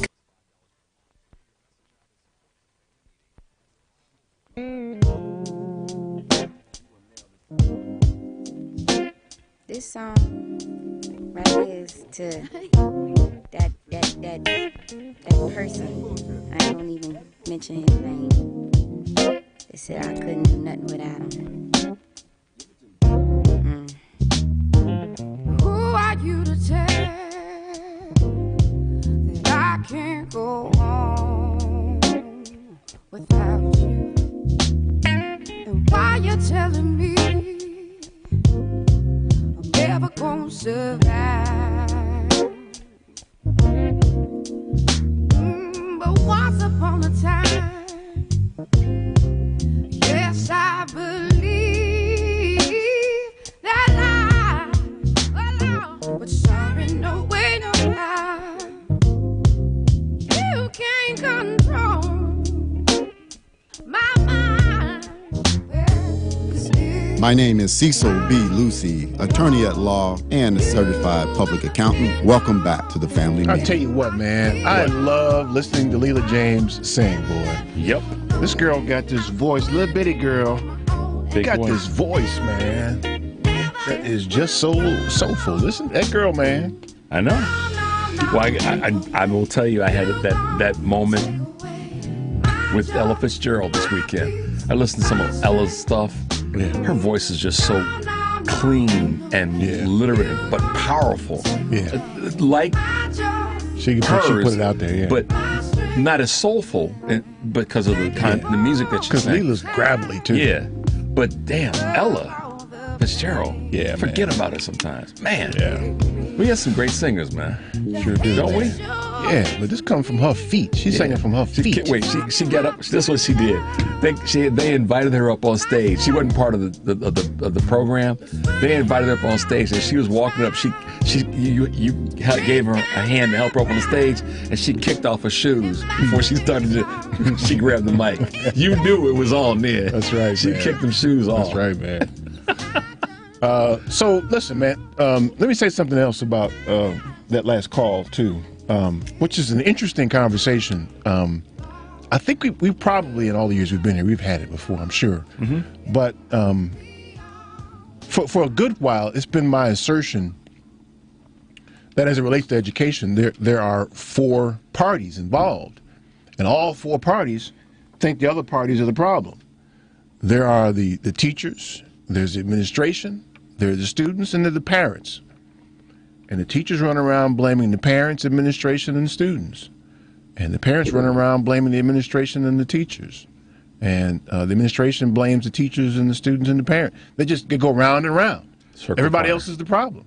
Circle fire. And so, unless and until somebody deals with that, the fact that you need to own your own problems in that ecosphere, until that it gets fixed, and the administratively, for instance, in the state of Illinois, level funding is necessary.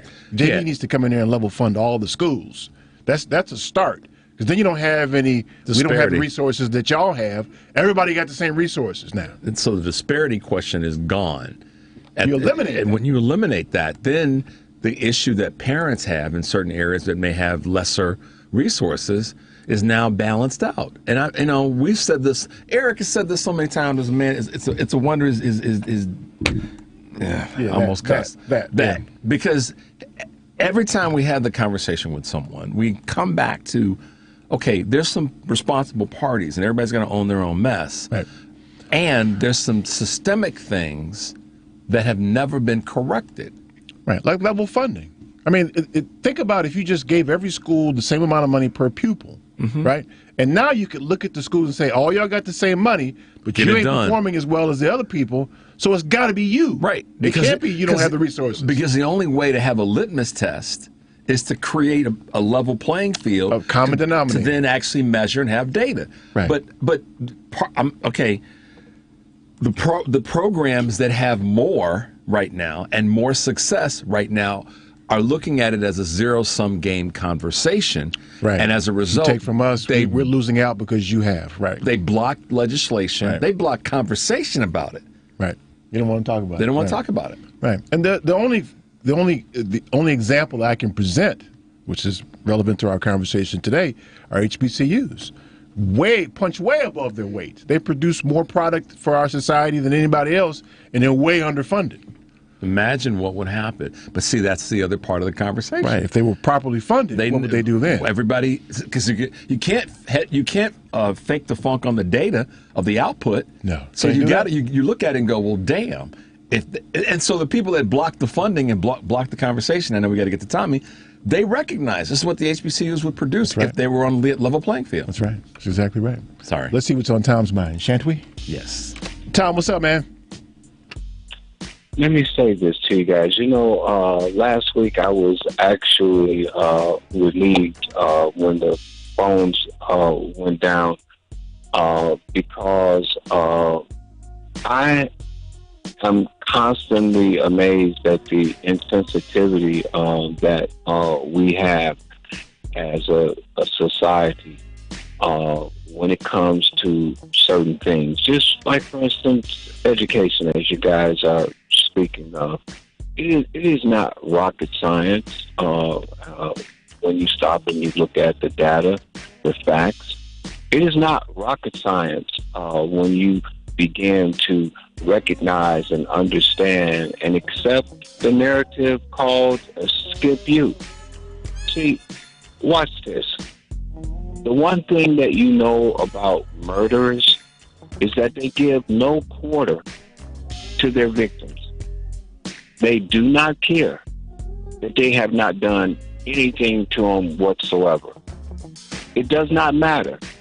But then all of a sudden, after some family has to deal with this incredible, horrific loss, not to speak of the fact that year after year after year, moments that remind them of these people, when you see this kaleidoscope of individuals who've just been snatched from the grasp of life, you have to stop and wonder if those people may have been the individuals who could have changed the hearts and minds of people who've decided to perish as fools. Because that's where we are. I mean, it's no longer about name calling. It's no longer about saying individuals are insane or this or that or the other. If you cannot go and watch a concert, if you cannot go to a bar, if you cannot go to church, if you cannot go to your synagogue, if you cannot go past a grave site without it being desecrated. If you just stop and think about all of these narratives in which I am saying to you, then you've got to ask yourself a question: where did we go off the rails to allow individuals to think that we are so soft and so pacifist that they can just continue to just murder us? Because that's what you're talking about. And then when you stop and you look at what's going on in the country right now, how did we get here? We got here because you denied the right of people. And now they're denying the rights of all the people. If voting is a fundamental right and the foundation of the country, how then can you then turn around and put an individual in office that says voting doesn't matter? And by the way, if I lose, I'm still going to stay in office. And if that's not good enough for you, hell, I'll just storm the White House. If that's not good enough for you, I'll just choke out an unarmed person. If that's not good enough for you, I'll show you the narrative where it's just us. All the statistics, just us. Then you have to ask yourself a question. November is coming up. Where are we as a society of moral values?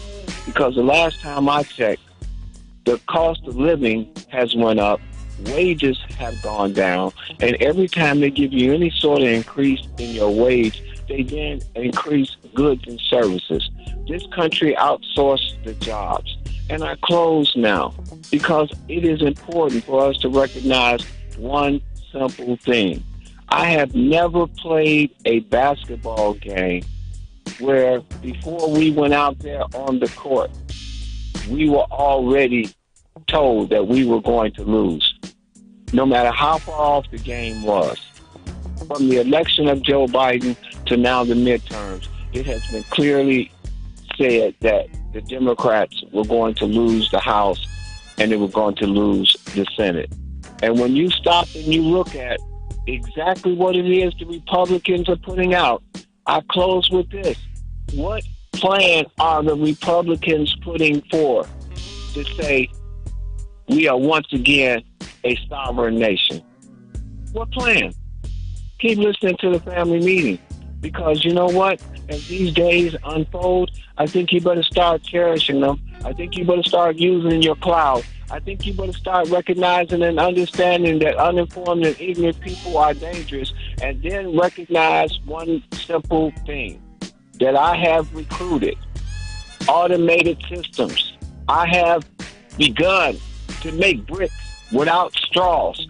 I'll be the senior. That's our. You get brick without straws. That's our weekly contribution to your community safety. Because if Tommy don't get it out of here, he's in your neighborhood throwing bricks. Thanks for that, Tom. That's right. So listen, man. Let me go back to our economic conversation. Listen, it's not enough for you to dive deeper. It's not enough for those of us who are intellectually curious to dive deeper. To holler at your boy and say, "How's that work?" It's not. What you got to do is you got to do what the media is doing. That is bombarding you with the right answer. With giving people the information on a regular basis, bombarding them. Hit social media, man, and tell people the stock market ain't the economy. Start with that. It's not the same thing. Anybody you see doing that, correct them on that. If they persist at that, share it with all the rest of us and say, listen, this imbecile's out here telling people that the economy is the stock market. So that people understand that that's garbage. I refer to it as financial pornography. Yep. Don't let that happen. No, because they're riding the red side, the conservatives are riding the economic wave and trying to make this thing about the economy in 2 weeks. And the reality is that, one, they ran the economy into the ditch, and now they're mad that the Democrats aren't fixing it fast enough. Right. That's the reality. Right. Nobody's calling them on that Not in a meaningful at all. way. The second thing is every time, and since Eisenhower, that we've allowed them to be in control of the economy, they've run it into the ditch. Every time.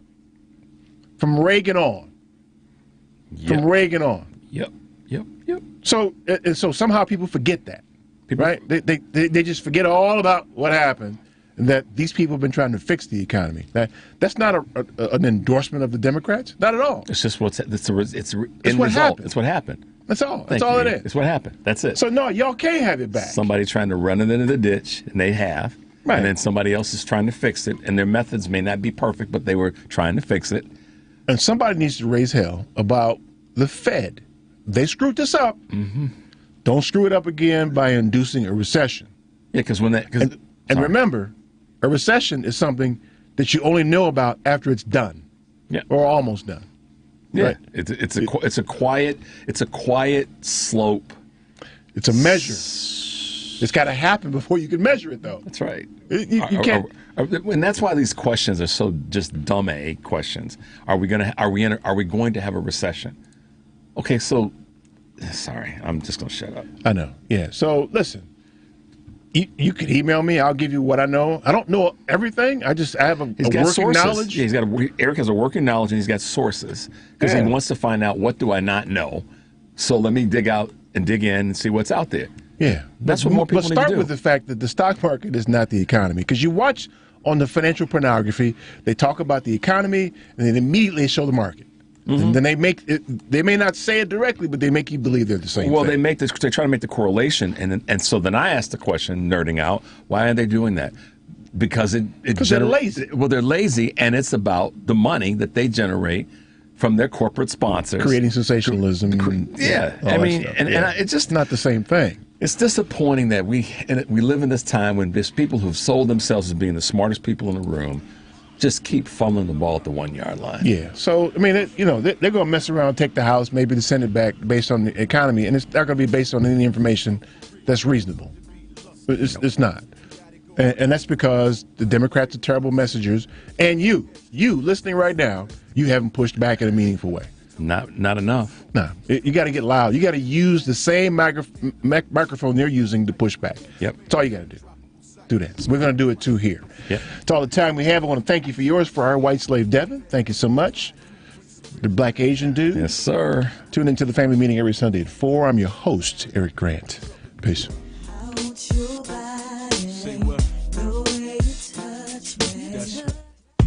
The preceding program is paid for by Eric Grant and, to the extent possible, their guests.